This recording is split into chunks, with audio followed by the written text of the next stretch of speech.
اللهم صل على محمد وآل محمد.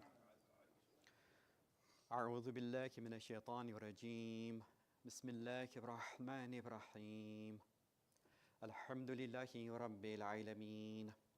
الحمد لله الذي له ما في السماوات وما في الأرض وله الحمد في الآخرة وهو الحكيم الخبير. والصلاة والسلام على المبعوث إلى كافة الورى شاهدا ومبشرا ونذيرا وداعيا إلى الله بإذنه وسراجا منيرا أبي القاسم محمد وعلى أهل بيته أئمة الهدى ومصابيح الدجى الذين أذهب الله عنهم الرجس وطهرهم تطهيرا.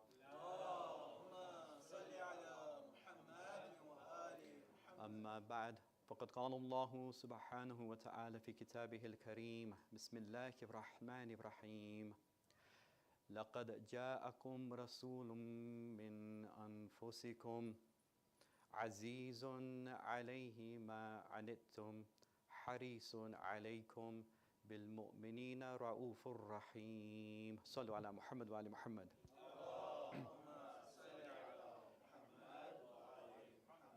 My respected elders, brothers and sisters in Islam, Assalamu alaikum wa rahmatullah. عظم الله أجورنا وأجوركم بمصابنا بالحسين عليه السلام. It's indeed a great honor to be with you all this Muharram here in Kitchener. And we express our gratitude to Allah subhanahu wa ta'ala for blessing us with the opportunity to once again renew our allegiance and to pledge our loyalty to Sayyid al-Shuhada Aba Abdullah al-Hussein salawatullah wa salamuhu alayhi. Muhammad. May Allah subhanahu wa ta'ala accept all our acts of mourning and may He bless this center with His extra and special mercy, inshaAllah.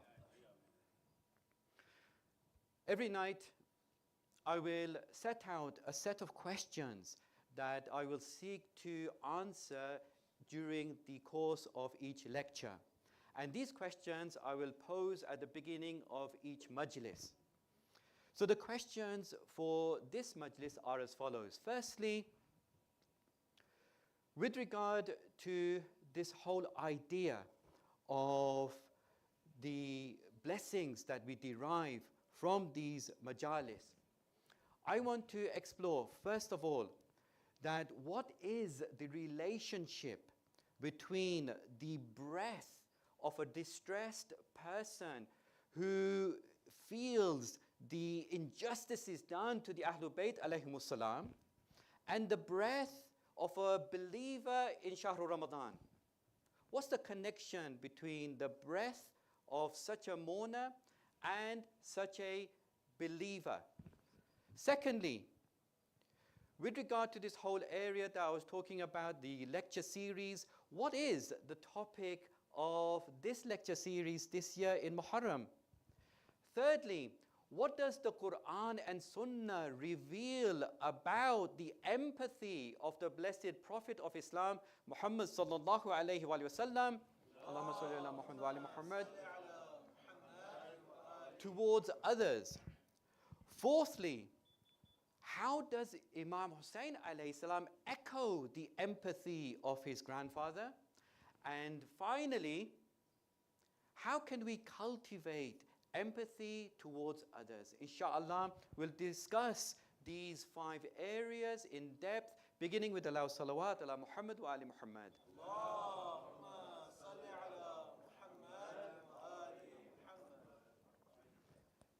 So with regard to the first question, that what is the relationship between these two types of breaths? The breath of one who is distressed for the dhulm and the injustice that was committed to the infallibles, alayhimus salam, and the breath of the believer in Shahr Ramadan. I'll start off by examining a tradition from Imam Jafar al-Sadiq, salawatullah wa salamu alayhi. Allahumma salli ala Muhammad. In this tradition, the Imam is reported to have said, nafasul mahmum li dhulmina tasbih. The breath of the one who is distressed because of the injustices that was done to us, the Ahlul Bayt, is tasbih. How can the breath of such a person be tasbih? Now, we will see the relationship between that and the breath of a believer in Ramadan, Shahr Ramadan, in a few moments' time.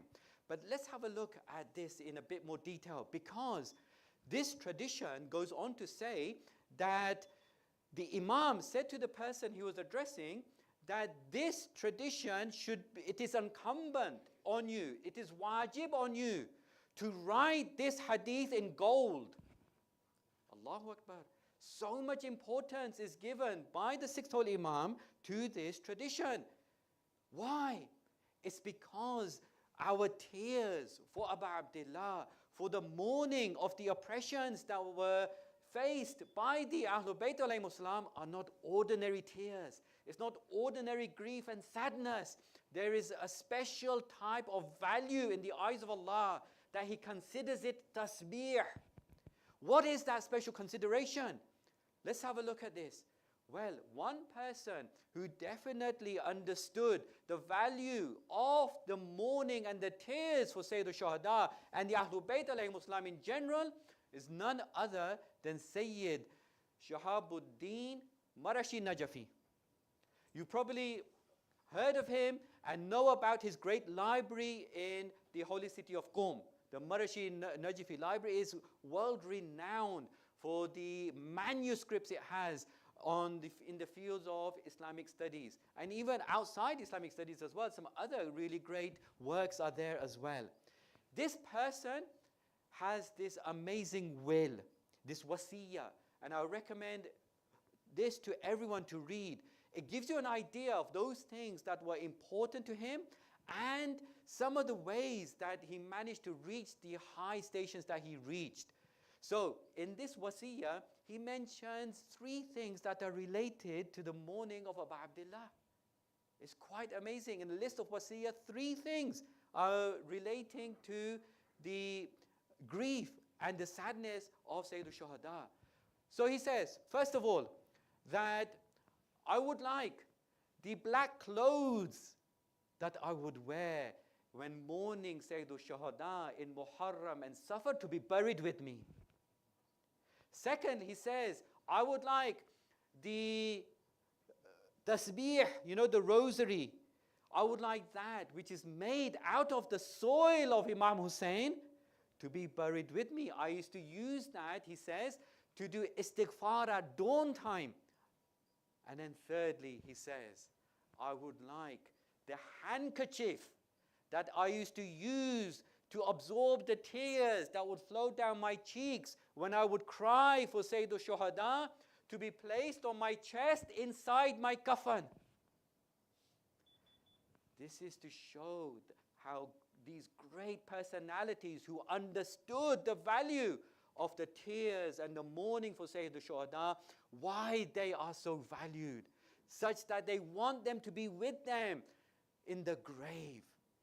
Truly amazing words of advice and recommendation in this wasiyah.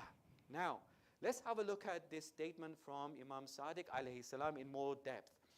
The great Imam says that the breath of such a mourner for one who is distressed because of the zulm that we were subject to is tasbih. Why is it tasbih? Let's first of all look at the word tasbih. Tasbih comes from the root word sabh. Those of you who know Arabic will know sabh means to swim. What's the connection between swimming and tasbih? Glorifying Allah, declaring that He is immaculate from all imperfections. Tasbih means to swim or glide. It also means to flow. And in the Quran, it also has the meaning of occupation, being engaged. So in Surah Al-Muzammil, verse number 7, Inna laka fin nahar sabhan tawila. That Allah subhanahu wa ta'ala tells the Blessed Prophet that in the daytime, you have a sabh tawil. Sabah tawil means a prolonged engagement. You are very busy in the daytime. So, what is the connection between swimming, gliding, flowing, and being occupied, the root meanings of sabh and tasbih, with the regular meaning of tasbih, which is glorifying Allah, saying Subhanallah? What is the connection?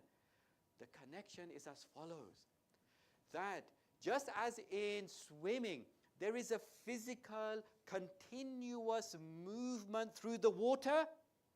When somebody does tasbih of Allah subhanahu wa ta'ala, there is a spiritual, continuous flow of movement towards Allah subhanahu wa ta'ala.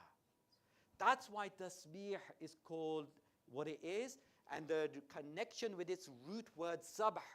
Because the person, it's as if every time he does tasbih, meaning in these gatherings, in the time of mourning, every time there is somebody who's distressed because of the injustices done to the Ahlul Bayt, does tasbih, it's as if they are saying, for every breath, Subhanallah, Subhanallah, Subhanallah. They are spiritually flowing and swimming and gliding.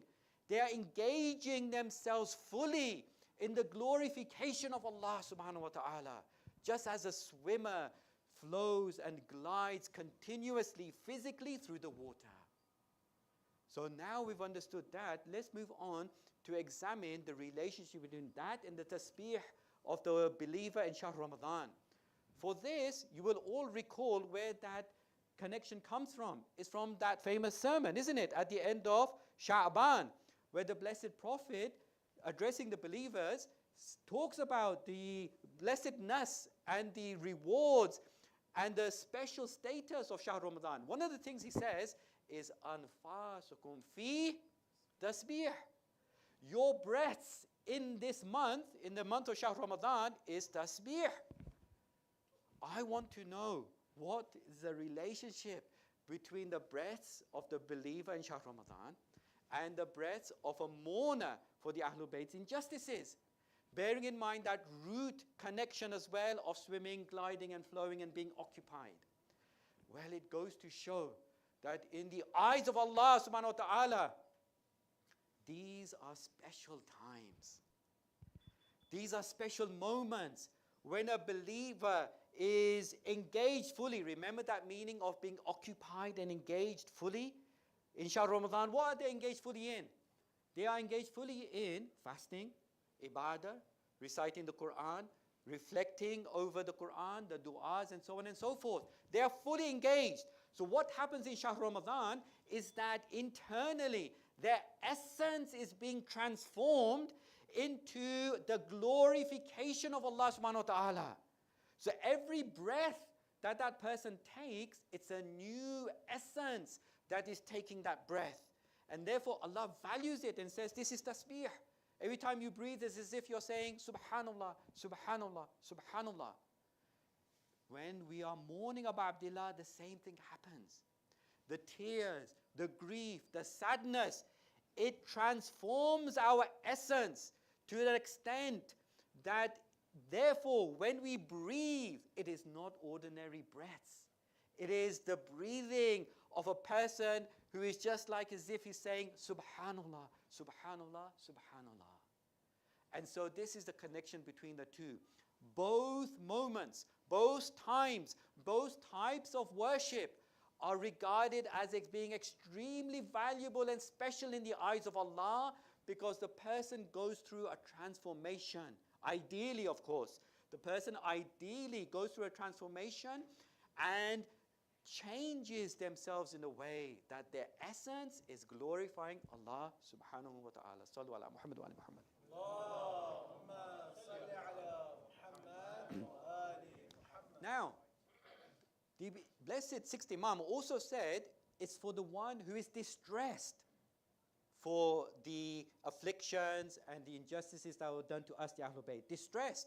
So it means the person has to be distressed for their breast to be regarded as tasbih. What is this all about? Well, this is what the focus of the remainder of this lecture will be on. Empathy. It means that the person must internalize what has happened to the Ahlul Bayt alayhimus salam in their tragedies. Must internalize it. Not just have it, in their minds and on an intellectual basis. That's good. But it needs to then become part of their essence, go into their hearts, and then reflect in their character. So when somebody internalizes this, they are expressing empathy. Now, what is this? First of all, distress. Distress is an extreme feeling of sadness, pain, and worry. Okay? And empathy is understanding and sharing someone's feelings and experiences. It's putting yourself in the shoes of the other person. When someone puts themselves in the shoes of someone else, the meaning is that they can now feel what they are feeling. They can experience what they are experiencing. This is what is meant by the sixth Holy Imam's statement, that he must be distressed. So it means in these gatherings we should seek to put ourselves, as much as possible, we can never be fully acquainted with all the dhulm that was done to them, but as much as we possibly can, and I'll give you some practical ideas later on as to how we can do this, into the shoes of Sayyid al-Shuhada, the great family members and companions who were sacrificed or went through other hardships in the whole tragedy of Karbala. Then we will feel empathy. Then we will internalize it. Once we've internalized it, it means it becomes part of us, isn't it? When you internalize something, it's now part of you. It's not something superficial on the periphery. It's part of your essence. Now it's part of your essence. It's going to result in transformation. That resulting transformation, it means every time you take a breath, you're saying Subhanallah in the eyes of Allah. He will reward you greatly for all this. You will change into a new person. So now, this is where we want to examine further and further.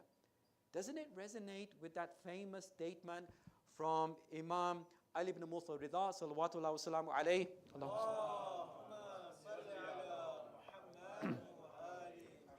When he talks to Ar-Rayyan, the son of Shabib, on this very occasion, the 1st of Muharram, you all are aware of what he said.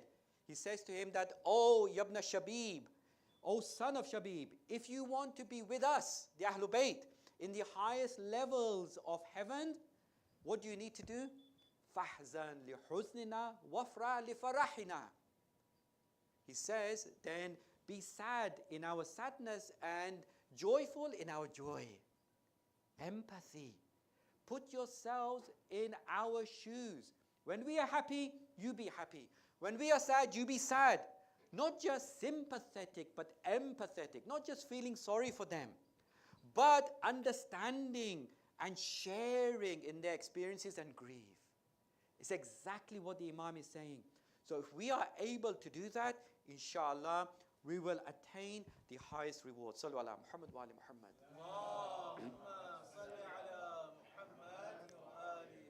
Let's move on to the second question, and that was, what is the topic of these lectures during these nights of Muharram? Now, perhaps you've all heard already what the title of these lectures is going to be, and the description that was sent as well with the title. So, the title is Echoes of the Prophets. Timeless spiritual guidance from Imam Hussein alayhi salam and the Quran. Now, the key word here is echoes. Why have I called it echoes of the prophets?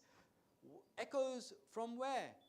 Well, the echoes are basically the echoes of Imam Hussein alayhi salam's words and actions. Of what? Because with every echo, you have an original sound, and then you have the echoes, don't you? What's the original sound? The original sound is the conduct of the prophets, especially the prophets mentioned in the Quran. So what I'll be doing is exploring the narratives of the prophets in the Quran, seeing what the Quran says about the prophets' words and actions, as many prophets as we possibly can, and then we will see how Imam Hussein alayhi salam echoed their words and actions in his behavior. From that, inshallah, اللهم صل على محمد وآل talk about echoes, right? So from that, we will see how we can therefore, inshallah, echo Imam Hussein alayhi salam's words and actions, right? Now, like I said, the key word here is echoes. Why did I choose the word echoes? Well, I was pondering over this, and I thought that I want a word that really talks about this whole concept fully and comprehensively. And the word echoes, if you think about it, an echo has a number of distinct characteristics. An echo is something that will resonate, isn't it? Right? It will continue after the original sound. So just as an echo carries the original sound forward, the idea is that Imam Hussein alayhi salam carries the values and principles and teachings of the prophets forward. They didn't just die when they died. You have Imam Hussein alayhi salam echoing, continuing, resonating all of their teachings forever and ever. Secondly, an echo is something that reflects, isn't it? It mirrors the original sound. So if you went to an echo chamber, a place which has a very good echo, right? It could be a big room, empty place, or a cave, or a tunnel. What happens? When you say a word or you shout it out, let's say you shout out, hello, what will come back? A bit like this is doing. What will come back? Another word?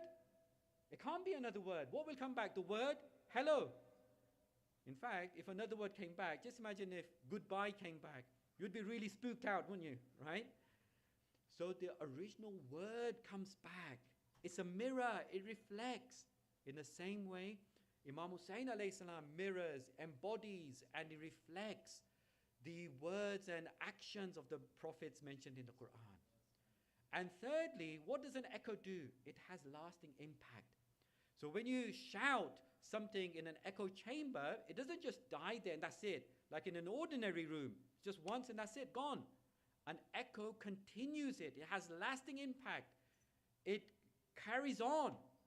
Imam Hussein alayhi salam echoes the words and practices of the prophets by carrying them on. And just imagine if this echo chamber was a little bit special.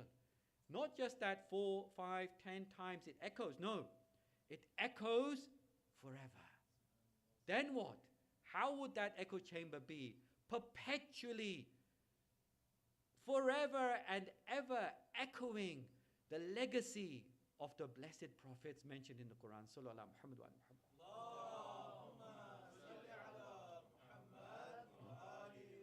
In fact, doesn't it remind you of a particular ziyarah? The ziyarah waris, where we say, we call out, we salute, we pay homage to Abu Abdullah as what? As the inheritor of the previous prophets. Assalamu alayka ya waritha Adama sahwatillah. Peace be upon you, the heir, the inheritor of Adam, the chosen of Allah. Assalamu alayka ya waritha Nuhin nabiyillah. Peace be upon you, the inheritor of Noah, the prophet of Allah. Then it goes on, Ibrahim Khalilillah, of Abraham, the friend of God. Musa Kalimillah, Moses, the one that was spoken to by God. Isa Ruhillah, Jesus, the Spirit of Allah. Muhammad Habibillah.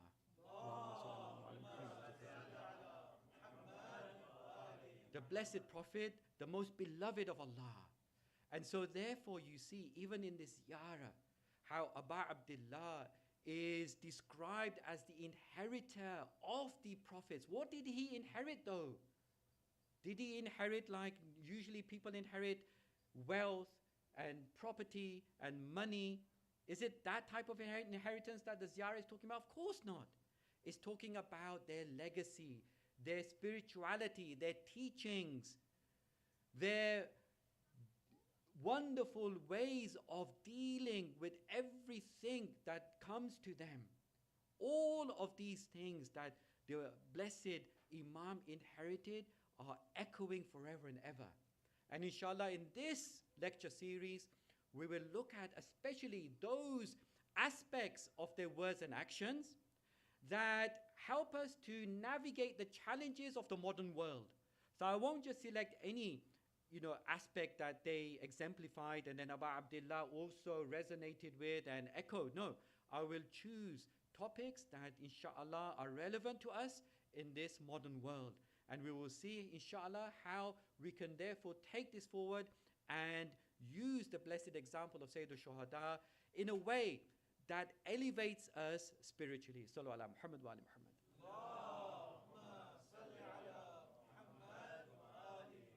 Thirdly, the question that I posed was, what does the Quran and Sunnah reveal about the empathy of the Blessed Prophet?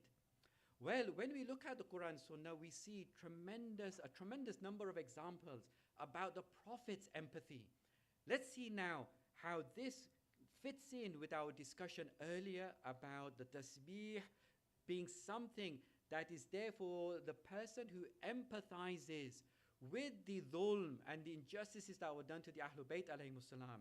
And therefore we'll see how it connects with that internalization and transformation of the person. Now, first of all, the Quran. Look at what the Quran says about the Blessed Prophet's empathy. The same verse that I recited at the beginning of this majlis is in Surah At-Tawbah, verse number 128. لَقَدْ جَاءَكُمْ رَسُولٌ مِّنْ أَنفُسِكُمْ. This means that certainly there has come to you a prophet from among yourselves. Okay? Now, look at the characteristics that Allah subhanahu wa ta'ala gives to this blessed prophet. Azizun alayhi ma anittum. He is someone who is distressed because of your sufferings. Allahu Akbar. The prophet is described as being distressed because of the sufferings that the believers are going through. Remember what we said earlier? Nafasul mahmum lidhulmina tasbih. When you are distressed about someone, you feel it internally, and this has a profound impact. Then, harisun alaykum. He is deeply concerned about you. Bil mu'minina ra'ufur rahim. And with regard and towards the mu'mineen, the believers, he is full of compassion and mercy. This is the Blessed Prophet's description in the Quran. Very empathetic, concerning towards the believers, really grieved by their suffering. Now, how about the Sunnah? What does the Sunnah tell us about his empathy? So many things. Just a few examples. So, we read that the Blessed Prophet said that one of the things I will never leave until the day I die is sitting with the poor and eating with them on the ground. Why would that be? Empathy. Putting yourselves in the shoes of the other. So to feel that sadness, that poverty, that hardship of someone, try sitting with a very poor, destitute person who doesn't even have things to eat their meals on. It's to sit on the floor. The Prophet said, I will never leave this until the day I die. I will always sit with the poor on the floor with them when they are having their meals. Empathy. This is why Azizun alay ma anittum. He is distressed because of the sufferings you have. Also in the Sunnah we read that not just in the social aspects, even in his leadership of rituals, Salatul Jama'ah. Was he empathetic in Salatul Jama'ah? How can you be empathetic in Salatul Jama'ah? He was. We have a tradition that he would not unnecessarily prolong his prayer in consideration of those who are following him. Amazing. In every aspect of his life, even in leadership of rituals, he was empathetic, considered who was behind me. Perhaps they can't do all the long sujood and ruku like I can. so he wouldn't unnecessarily prolong the Jama'ah prayer. Also, he would ask if he never saw a fellow brother for 3 days, he would ask about him. Of course, these are all lessons for us. Are we doing the same? He would ask. If he was away from the town, he would pray for him. If he was in town, he would go and visit him. If he was ill, he would go visit him and comfort him. Azizun alay ma anittum harisun alaykum. What else? Well, we are told that not only in these matters, even military matters. So in the Battle of Uhud, we know that he was wounded. Some of the companions were very aggrieved by this. And they said to him that, Ya Rasulullah, why don't you pray to Allah subhanahu wa ta'ala against the people who did this to you? You know what he says? He says that I have not been sent to curse people. I've been sent as an inviter and a mercy. As an inviter to bring people to the religion and to God, and as a mercy. Bil mu'minina ra'ufur rahim. And therefore he said that at that time, instead of cursing, he prays to God. Oh Allah, guide my community, for they do not know. This is the empathy of the Blessed Prophet. Now, all of these examples, this effectively is our first echo. How does Abu Abdullah echo this characteristic of the Prophet, as mentioned in the Quran and Sunnah? Let's now turn to our fourth question. Sallallahu alaihi Muhammad wa ali Muhammad.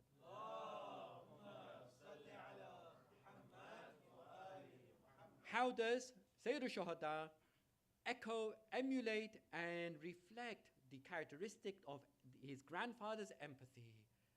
Time is short. One example will suffice, otherwise there are so many, and inshallah we'll keep on giving examples throughout these nights. Remember the Prophet said that I will never leave sitting with the poor and eating with them till the day I die? This is the example I want to give as an echo of that quality. One day, Sayyid al-Shuhada was going past the Suffa, right? The Suffa was a platform outside the Blessed Prophet's mosque where the poor would gather and they would sit there, they would have their meals there. He's going past the Suffa. In fact, it's still there in Medina, inshallah. We'll all go there on a regular basis, inshallah. So, when he's going past there, these poor people, they're having their meal and they ask him to join him. Now, remember, this is the grandson of the Prophet. It's not an ordinary person. He has a high status in Medina.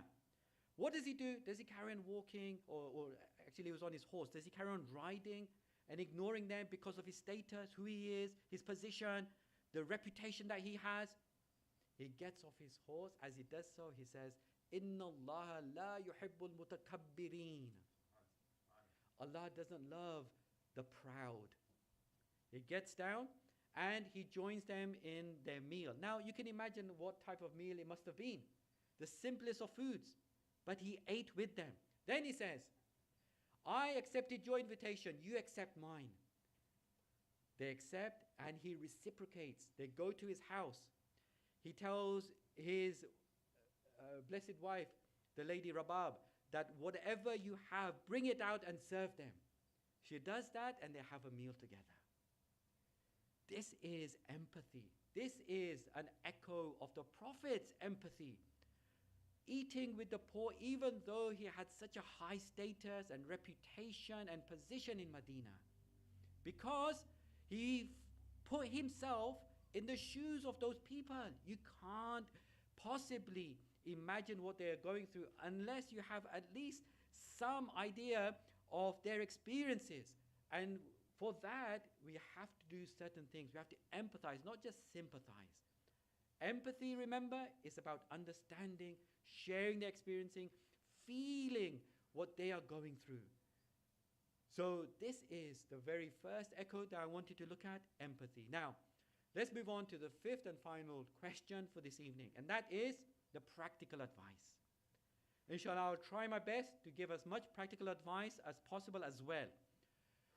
So, the practical advice, the fifth question was, how can we cultivate an empathetic attitude I will just offer 4 suggestions. There are so many, but 4 suggestions, practical things that we can all do, and inshallah, we will, in our way, reflect that embodiment of empathy of Abu Abdullah as he reflected it of the Blessed Prophet. Now, the first thing is to acquire knowledge, and it's all to do with education. We have to know the history of these great personalities, the sufferings they went through, their teachings. So we cannot empathize with them if we don't even know about their lives. That's the first thing, knowledge and understanding. And studying, actual proper studying, either courses, books, online stuff, discussions, asking the great scholars that you have here in the community, learning, attending these majalis. In fact, when I was going through these in some detail, I realized all 4 can be accomplished through the majalis of Abu Abdullah. See if you can relate all 4 of them to these majalis. That's the first one, definitely, because one of the things that we do in these majalis is learn, isn't it? About the history, about their sufferings, about their teachings. Secondly, reflection. So after we've learned about them, we have to reflect over their teachings, over their words and actions. How does it apply to me? Again, inshallah, this can be done in these majalis. Thirdly, emotional engagement. Remember I said how sabh has that element of engagement and occupation. We have to engage emotionally. Then we will feel empathetic, we will internalize it, that will lead to transformation, and therefore it will come out in our words and actions. So, again, in these majalis, we have that emotional engagement, don't we? Inshallah. But of course, all of these things can be done more and more in the majalis and outside the majalis. And then finally, community service and volunteering. This is something that we really put it into practice now. So we have the emotion, very good. We have the reflection, excellent, all to do with the mind and the heart and the learning, intellectual stuff. What the practice? The actual doing. There's so many things that need to be said about doing things, but one simple thing relating to these majalis is volunteering. Volunteering, serving the community. It could be serving, it could be something to do with the car park, it could be doing with advertising, spreading the word, it could be to do with something outside this center's activities with other groups and your friends and family members. It could be something to do with what's happening around the world, right? Politically speaking, whatever is in the name of Abu Abdullah and the Blessed Prophet's household will have this enormous impact on us. Find a cause, find something that has been inspired by one of the Imams. Alhamdulillah, in the Shi'i culture, nearly everything we do is attached to one of the names of the Masumin alayhi salam, isn't it? The Zainabiyya this, the Radawiyya that, the Jafariyya that, the Husseini this, Alhamdulillah. So there are plenty of opportunities to engage in community work and volunteering. So as a summary, before we mention a few words of Masaib, the 5 questions and their responses were as follows. Firstly, with regard to this whole area, what is the link between the breath of somebody who has this distress for the dhulm of the Ahlul Bayt alayhi salam and the breath of the believer in Shahr Ramadan is because these breaths are highly valued by Allah, because that person engages fully in mourning, in devotion of Allah subhanahu wa ta'ala, to the extent that it transforms their inner self, and therefore Allah blesses that person as if every breath he or she is taking is saying Subhanallah, Subhanallah, Subhanallah. Secondly, the topic of these lectures will be echoes of the prophets, timeless spiritual guidance from Imam Hussein alayhi salam and the Quran, how he embodied and reflected the attributes of the prophets mentioned in the Quran. Thirdly, we saw from the Sunnah and the Quran how the Blessed Prophet is so empathetic to people. Fourthly, how Abu Abdullah echoed that particular quality of empathy of the Blessed Prophet. And finally, these ways of cultivating empathy in our words and actions, by inshallah learning about them, by reflecting on their teachings, by emotionally engaging ourselves, and then volunteering and putting into community work. These majalis and these activities can certainly help, and inshallah it will develop further and further. Sallu ala Muhammad wa ala Muhammad. صلى الله عليك يا أبا عبد الله صلى الله عليك يا ابن رسول الله.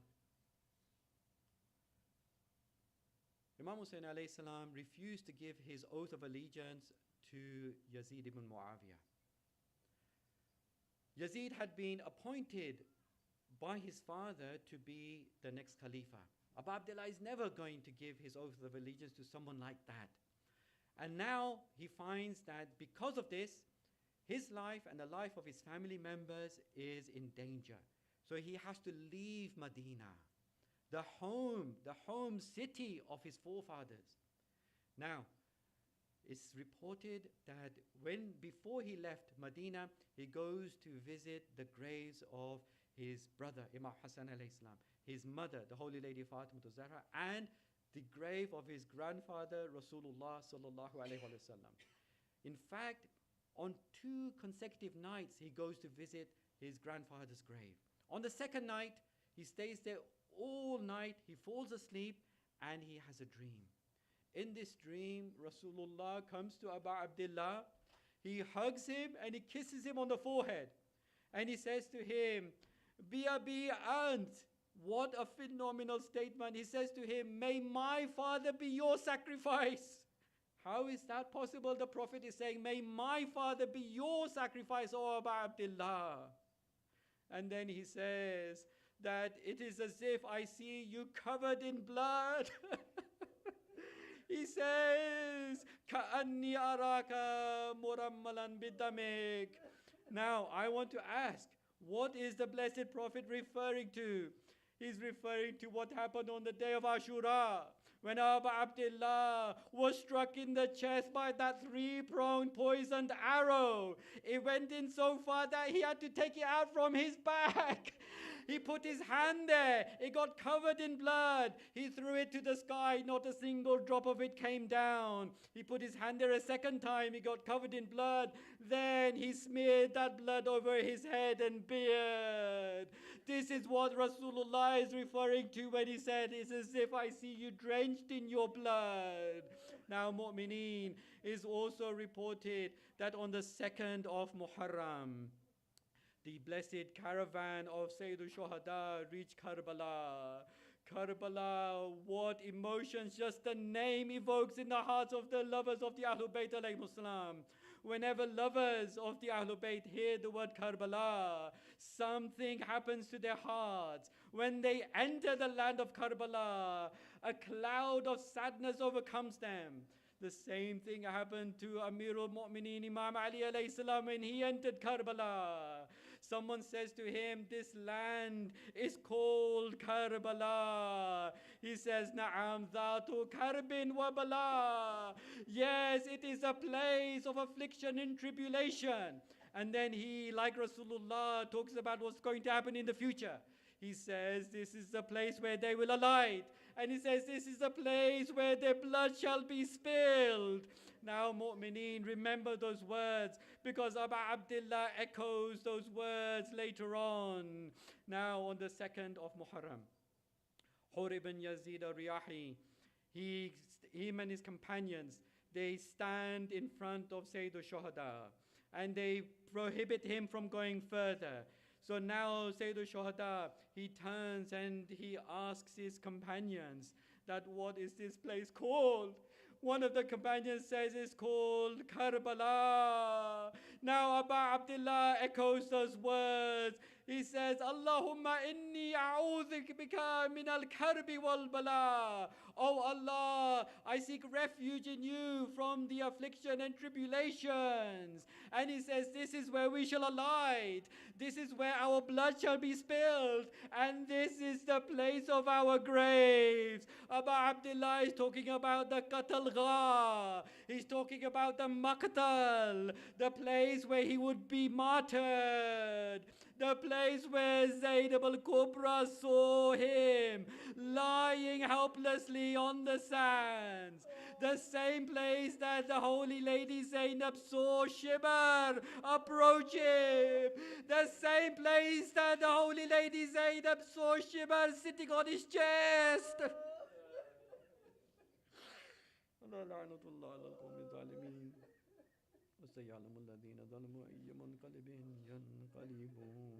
Oh Allah,